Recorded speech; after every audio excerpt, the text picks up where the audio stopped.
Well, welcome. Thank you all for coming out. Just wanted to say a brief hello to everybody. My name is Tristan Pizarchik. I'm the Director of Operations here at the Newman Center. We're really excited to have your sons and daughters living with us. And on behalf of Father Lampett, our head chaplain, and the rest of the staff, just welcome to the Newman family. And as I said, really appreciate that you trust us to have that opportunity to house your sons and daughters this year. We've been talking really this last 6 months trying to prepare for this fall, and a lot of our conversations have, especially in these last couple of weeks with our RA teams as we've been training them to get ready for welcoming your sons and daughters here, have really focused that the mission hasn't changed. The mission is the same. We're still here to build a really strong community, to have a place that students can call home, to feel comfortable, to feel welcome, to make a big university a little bit smaller. We've also been a place where they can be nourished in their spiritual life. They can have the support and encouragement of our pastoral staff. We've got 3 priests on staff. Sister's one of our 3 sisters. We've got a number. Tanner's one of our missionary team, and they're all there to support the students in growing in their faith. Why we're here is not changed. How we're going to do that this year is going to look a little different. I lived here 5 years as a student myself, up on the 4th floor. Came back, met my wife here, got married here, and this is, I think, my 16th year of doing these move-ins and having that opportunity to work with students. It's the most unique and odd way that we've had a move-in yet, but at the end of the day, we're still going to be able to be here and do the things that we need to. And so that mission that we're trying to accomplish is the why is the same, but how we're going to do it is going to look different. So you're going to see all of us wearing masks. We're going to be doing things from 6 feet apart and really encouraging and challenging the students to do that the same.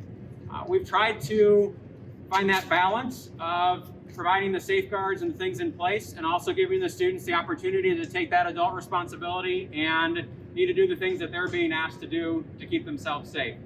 Father Chase challenged us this week as a full-time staff, telling us that we need to not operate out of fear, but be prudent in the decisions that we're making. And so we've tried to make prudent decisions here in the hall with how we've set up things for social distance in different spaces, how we've got, you can't walk more than 10 feet in the building and not see a hand sanitizer dispenser, some other visual reminder of trying to keep ourselves safe. And we want to encourage the students to take that opportunity, what the university is asking, to wear their masks while they're in public, to make sure that they're practicing social distancing, all those different areas. One of the other things that they're being asked to do is to test on a regular basis. The test is really simple. I actually went over this afternoon and did my test at one of the locations.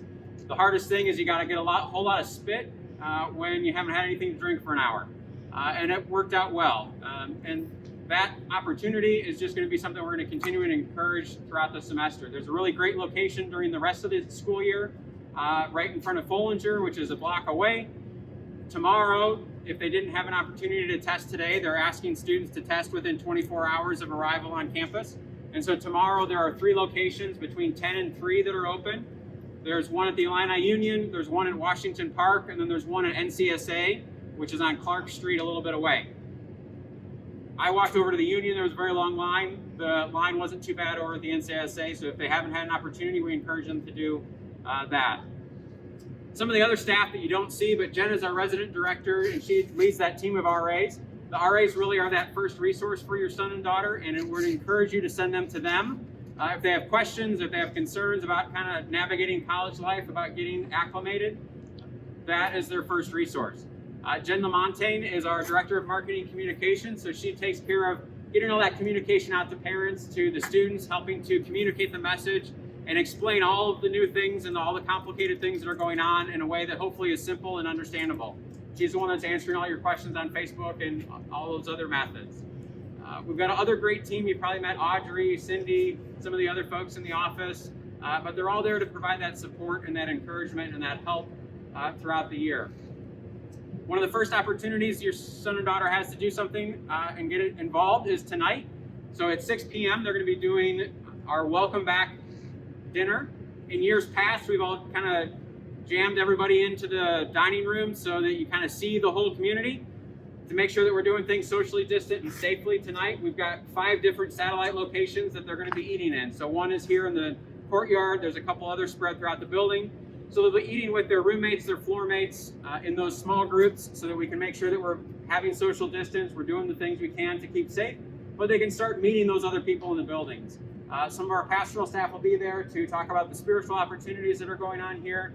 The RAs are going to be there to talk about that personal responsibility, the COVID-related things that we need to do this year to make sure that we're staying safe, but also just getting used to college life, campus life, and they'll start helping to build those relationships among the different students and continue to make that community and have a good start fresh today.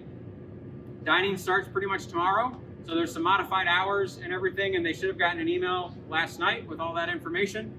The dining staff's been working really hard to find ways to navigate all the new health department regulations and still be able to provide the excellent fresh meals that our students enjoy in a socially distant way and new ways in the dining room. I think that's probably about all that we wanted to be able to share and just provide some updates. But again, welcome, and really thank you for that opportunity to have your sons and daughters stay here. Does anybody have any questions that you'd like answered?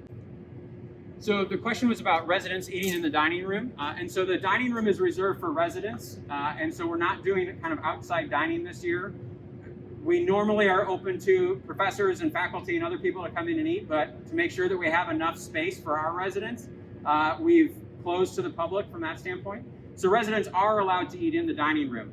One of the things that's going to be different this year is, at least to start, they're going to be using kind of to-go containers, just so that the students have the flexibility of, if they feel comfortable coming and sitting in the dining room, there'll be lots of seating. We've tried to design everything to be socially distant, working with the health department on kind of limits on how many people can eat in a gathering.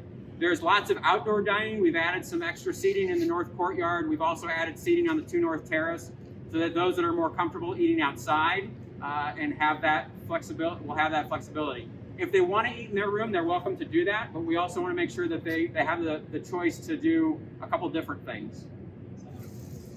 One of the new opportunities, one of the new offerings in the dining room this year is a late night grab and go, which we're excited about. So there's going to be some late night opportunities for them to come in and use in exchange for a meal. They get 10 points and they can kind of go shopping based on whatever they have available. Everything will have kind of a point system. And so that'll be a later in the evening offering that we haven't been able to do before. So we're excited about that new thing. And that's going to start with the first day of classes on the 24th-ish.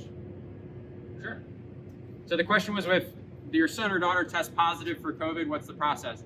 So campus is kind of leading that opportunity, and they'll be contacted by either McKinley or OSF or the public health department, who are kind of spearheading that information and letting them know that they've tested positive and that they need to isolate. They'll give them the instructions on what they need to do. They'll also then contact us to let us know that Johnny has tested positive and needs to isolate. The preference is that they go home to isolate. If they can't go home, we have some isolation spaces on site. And so essentially what will happen is they'll be given instructions on how to get to that space, and they'll go in that space, and essentially they don't leave for the next 10 to 14 days. In general, they're gonna stay in the room. We'll drop meals at the door, and the only way you leave the room is if there's a fire or tornado. That's essentially the isolation in space. If they're in a situation where there's a roommate, so let's say Johnny in bed A tests positive and he's in a suite with 3 other people, the health department would then be taking responsibility for contact tracing and communicating with those other roommates that they would need to quarantine. Again, the preference is that they go home if they can. Otherwise, in a suite situation, they could quarantine in that suite because they have their own bathroom and they don't have to leave the room. If we're in a situation in the south building, then we have some limited quarantine spaces on site that we could put them in if we needed to. We have worked with some outside locations as well, that if we have more space than what we have, then we have the connection to be able to go there. But that's kind of the process that we'll go through. The health department's really McKinley and the health department really take the lead in notifying the students and then taking care of the contact tracing to make sure that those things are followed. Part of our process internally would be that, so if Johnny in the first room tests positive, then once he moves to the isolation space, either by going home or to an in-house space, we would go in and sanitize the whole space before the other roommates would quarantine in that location. And then those students would be in a holding area until it's clean, and then they would come in and quarantine in space.